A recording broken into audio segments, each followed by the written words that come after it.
Hey friends, it's me, Micah. This is the Homestead Bandwagon. I've got the backhoe on the tractor and it's getting towards evening time, which can only mean one thing. I spent the whole afternoon wrestling with this thing again. Actually, it's not too bad putting a backhoe on a tractor. That's what we're going to talk about today. How to put a backhoe on your tractor, how to take it off your tractor, and maybe some tips and tricks along the way, and probably some bad advice too, if I'm honest with you. Let's just get into it. So the most important first step when installing a backhoe is to figure out what kind of backhoe you have. There's three main kinds. There's what they call a 4-point backhoe. This is where it attaches directly to the frame on the back of your tractor at 4 points generally. Pretty popular. You'll usually have a swivel seat, but there are some options where you have your own independent seat with a 4-point backhoe. I don't love these. They're kind of a pain in the neck. We'll talk about why later. I prefer a sub-frame backhoe, which is what this one is. It's a backhoe sitting on its own framework. So there's a couple carriers on the tractor that the framework slides into. They're easier to install, they're easier to take off, they're easier to store, and in my opinion, they're stronger, more stable, and less likely to cause catastrophic damage to your tractor. The third kind is what they call a 3-point backhoe. These are usually aftermarket items that are the most terrible thing ever invented. They're famous for breaking tractors. If you have one, just abandon all hope, ye who enter here. They're not good. Not good at all. But you can identify them because they're sitting next to a broken tractor out in the field, or because they hook up to your 3-point hardware like a box blade or a brush cutter would. Now today's episode of the Homestead Bandwagon is brought to you by non-alcoholic beer. Tastes terrible, doesn't give you a buzz, and costs more than regular beer. I endorse it. It's terrible. Now, of course, you probably don't have a choice on what kind of backhoe you have. It just came with the tractor, or the factory only makes one style of backhoes. Unfortunately, in my mind, the 4-point backhoes are kind of taking over more and more and more. So you're going to see more of those on the market. It is what it is. They're a little more compact. We're not going to get into it too deep, but whatever you have is just what you have. But if you have an option, if you're choosing a tractor solely to get a backhoe, consider one with a subframe mount. So before we attach the tractor, you got to do some preparation first.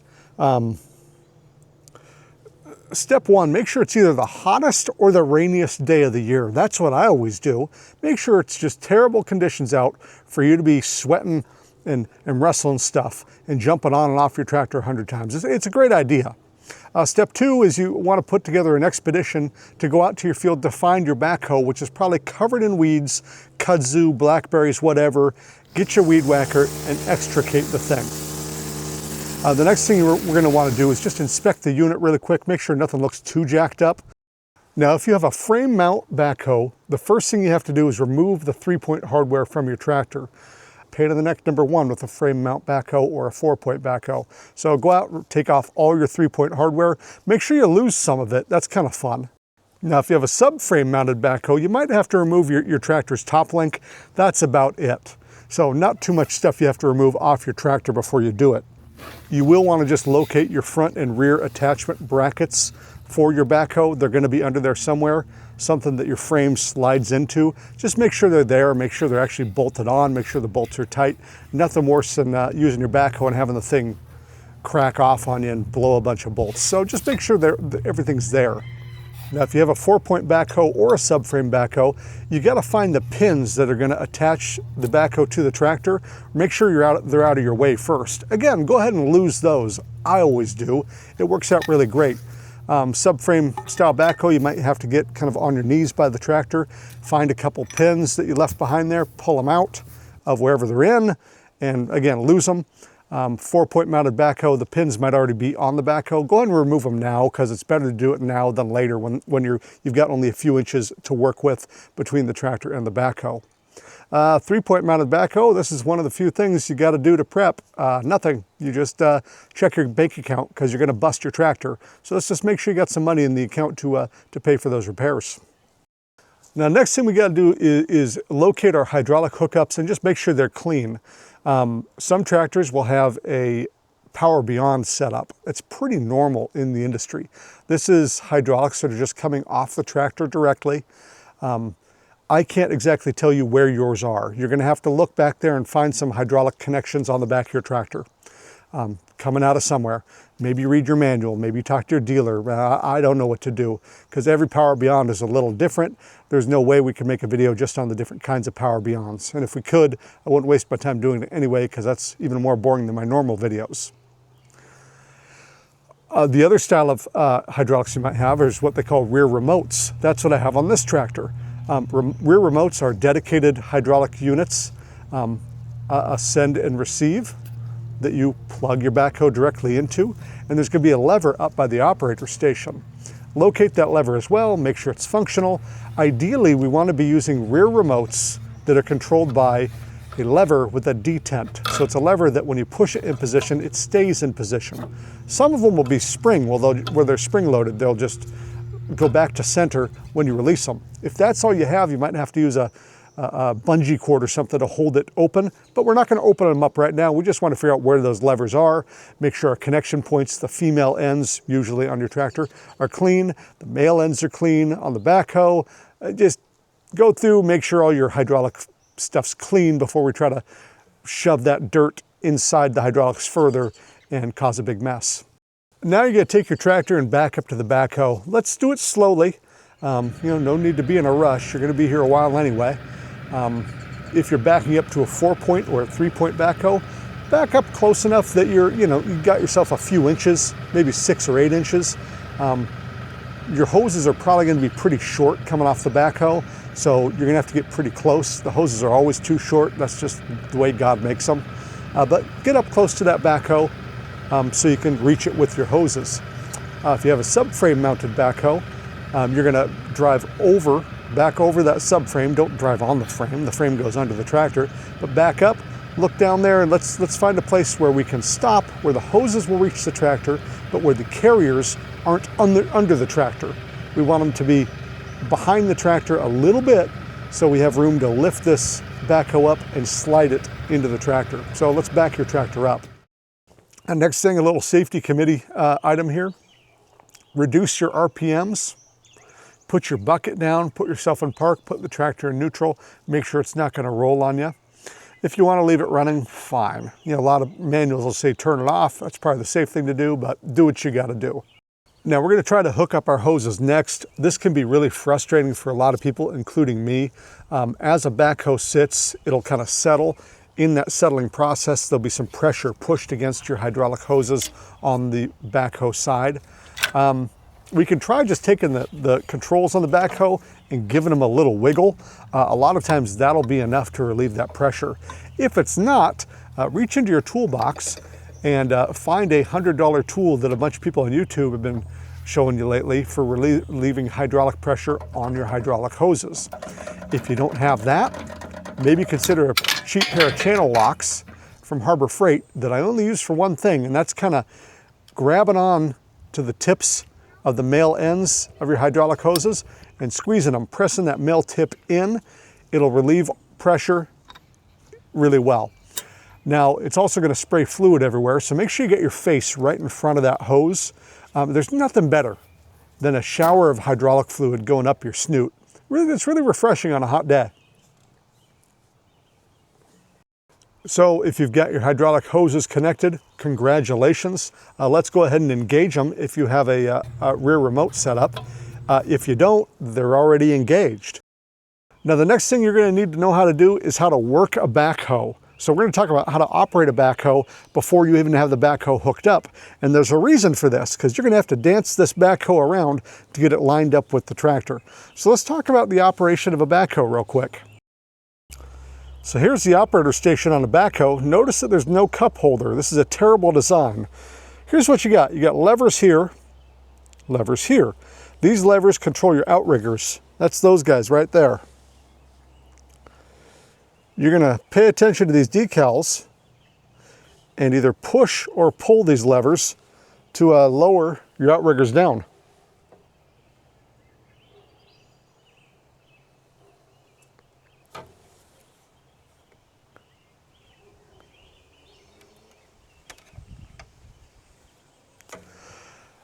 The next thing we got to do is we got to figure out how to operate these things. So these sticks control the backhoe unit itself. Now, the first thing you're going to do is move your non-alcoholic beer and check your diagrams here. So on most tractors, actually just about every tractor, this left stick controls this big thing right in front of you. This is your boom. So forward and backwards are boom, up and down.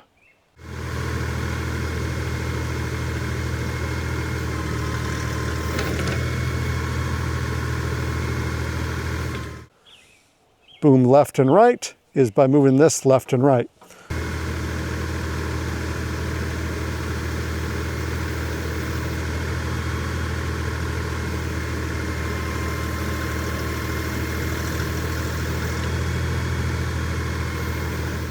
So we can see right now I'm not under power, but I can still release pressure and lower the boom down.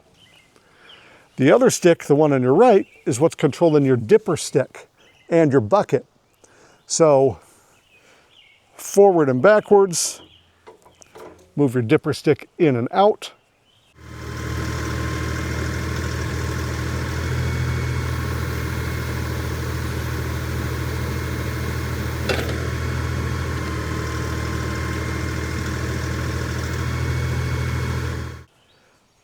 Left and right will curl and dump your backhoe bucket.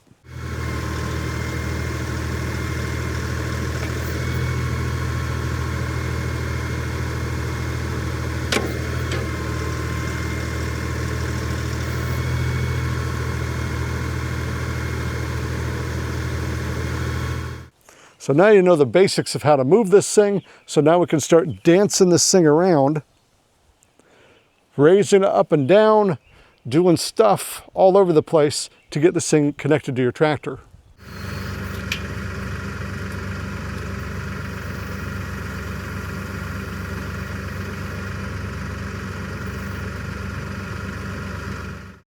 Now just a quick note here, what if your functions aren't working? What if nothing's moving when you're moving your levers? There's a few things it could be. One thing it could be is that somehow your backhoe got parked and all of the safety measures are still in place. So there's things that'll hold outriggers up that you would have to disconnect, things that hold your boom up, stop your boom from swinging.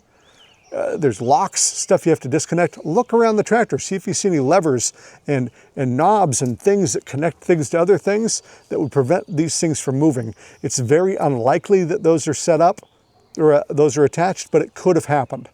What's more likely happening is your hydraulics are backwards or upside down or something.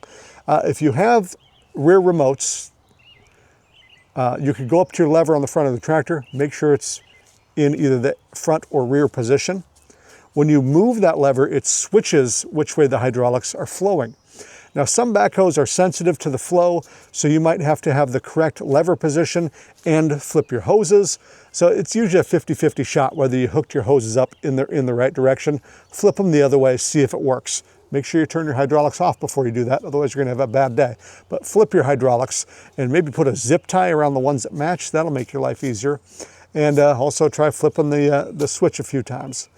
If you have a power beyond, I can't help you much. Let's try different combinations of hoses hooked together and just hope that you get it right. That's about all I can tell you to try to do, unfortunately, is just keep working on different hoses, because if your backhoe's not moving or it's moving really slow and weird, even with your RPMs up, it's that your hydraulic flow is going the wrong way through the valve or the valves on the backhoe.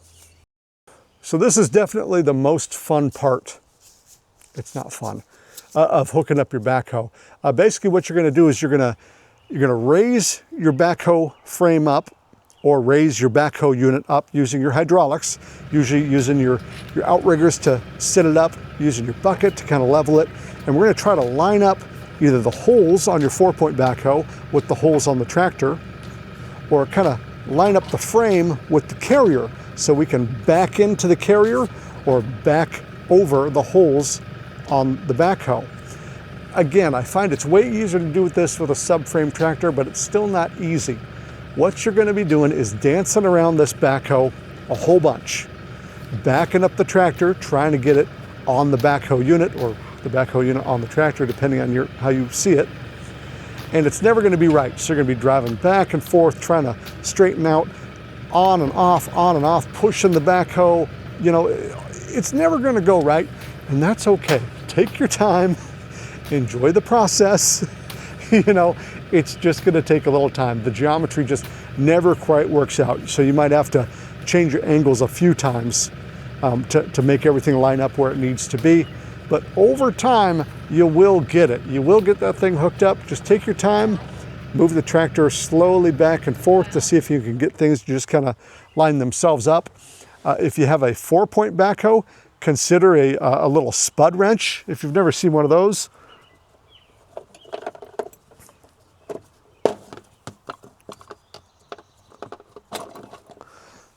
That's one of these things. So it's an adjustable wrench on one side, and look at this. It's like a tapered piece of metal on the other side. It's useful for getting in here and kind of lining up holes. This might help you, it might not, but I keep a Spud Wrench on the tractor for lining stuff up. On a 4-point mounted backhoe, this will work great. Anyway, you're going to be dancing your stuff around for a while, driving back and forth, looking underneath the tractor to see if things are lined up. And it'll be frustrating sometimes, but just stick with it. It will work out.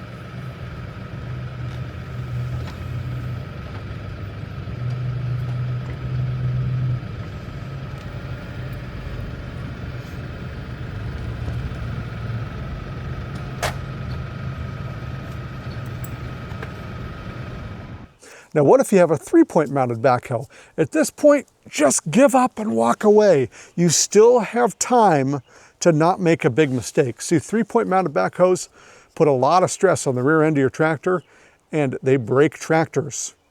You can still choose to not hook that thing up. I give you permission to just push it into a ravine or sell it to some other sucker. Okay, so hopefully you've got your carrier attached to your subframe or your holes lined up on your tractor. Let's go look for those pins that we put in a really stupid place. I know you lost them. They're probably in the grass. I can't really tell you where they're at because I didn't see you take them out. I knew you threw them somewhere stupid because that's what I did. Look through your pockets. Go look in your wife's purse. Go look in your husband's wallet. If there's any money in there, send me some. Those pins are somewhere. Let's find them and make sure one of those, if you have a snap ring pin involved, make sure you snap one of your fingers with one of those. But let's get these pins in the holes, and if you need to, you might need to give them a couple light whacks, or they might only go in halfway. Then we're gonna have to dance the backhoe around a little bit to make those pins drop in all the way. If you have some spring pins that go in to retain the pins, pop those in. Let's just get all of our pins through the carriers or holes or whatever you want to call them on the backhoe, and then we're about done. Finally, we're gonna lift the boom, curl in the bucket, curl in the dipper stick, lift our outriggers, and drive away. Now, it may be smart, just as a side note, to either turn off your hydraulics to your backhoe or disconnect the hydraulics to the backhoe when it's not in use.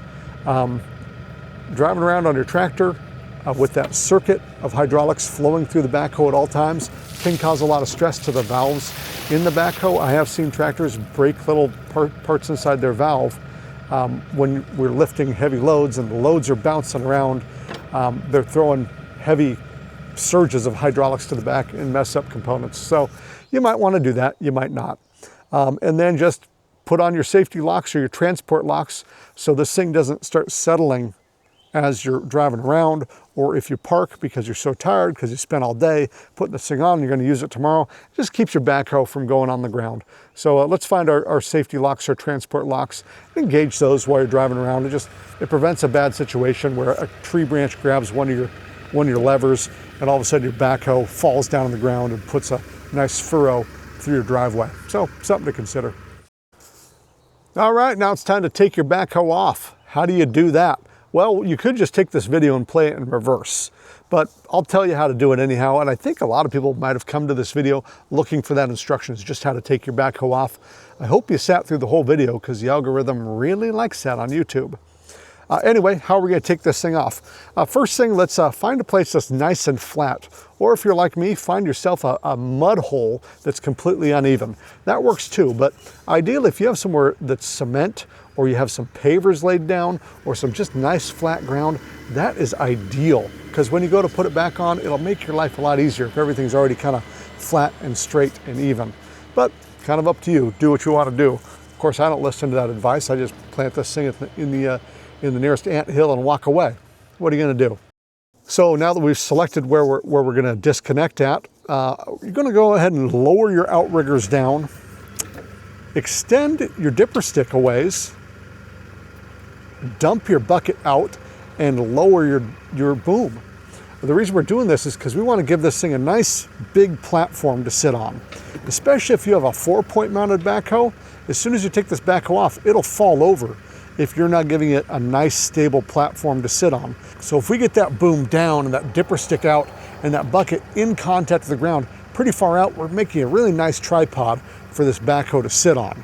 It's a lot safer, believe me, especially when you disconnect the hydraulics. Things can move suddenly. Having this thing kind of on a nice tripod is very, very, very, very safe and an effective way to store your machine. After you do that, we're not going to immediately disconnect our hydraulics. Let's first see if we can get all of our pins out. Sometimes things are really tight together. You might have to jiggle some controls around to loosen your pins. Then we're going to remove all the pins. So on the 4-point backhoe, we're going to remove the 4-point pins. On the 3-point or the subframe backhoe, we're going to remove the carrier pins or retainer pins or whatever you want to call them. And now we're ready to drive away from the tractor. I would really suggest driving away a couple inches and just make sure the backhoe doesn't come with you. Because a lot of times it'll come with you and you've already disconnected your hydraulics and you got to reconnect them. It's a big circus. Let's leave the hydraulics connected, drive forward a few inches, make sure your backhoe's coming out from the tractor. Then go to the back, disconnect your hydraulics without your body between the tractor and the backhoe. For goodness sake, make sure your feet aren't underneath it because you could have a loss of pressure. Let's think here.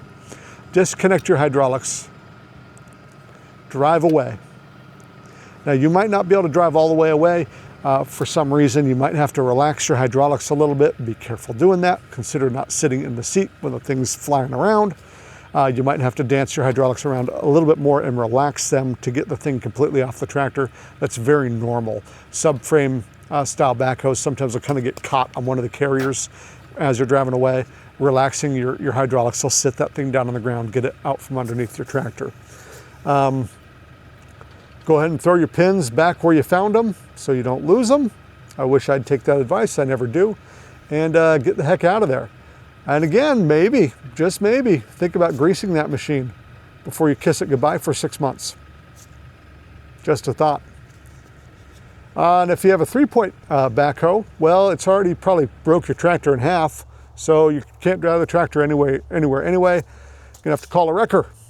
And that's how you would get rid of the tractor and the backhoe. All right, so that should be about it. You're off your backhoe. The backhoe's on the ground safely. You can now operate your tractor, but we're gonna have to reconnect some 3-point hardware. So you're either gonna be putting your 3-point hardware back on completely if you have a 4-point or frame mounted backhoe, or if you got a subframe, or if you have a subframe style backhoe, well, all you gotta do is put your top link back on if you even had to take that off. And we may have to figure out our hydraulics. Not quite done yet. So if you have rear remotes, you should have already turned those off. You're done. Continue with your day. If you have a Power Beyond, we're gonna have to figure out how to hook your hydraulics back up to your tractor. See, the Power Beyond circuit generally takes your 3-point out of your hydraulic circuit and uses those hydraulics to run your backhoe. So your 3-point at this point probably won't be working because you need to hook some hoses back together. What hoses do you need to hook up together, you might ask? I don't know. Every tractor and every manufacturer is completely different. You'll either have to read your manual for once or guess at which hoses go together back there. And there might be one hidden back there that you have to hook together, or maybe just call a priest. That's an option too. And if you have a 3-point mounted backhoe, well, there's nothing to worry about because it's already caught on fire, ran over your dog, stole the deed to your house, ran away with your wife, and ruined the rest of your life too. All right, we'll see y'all.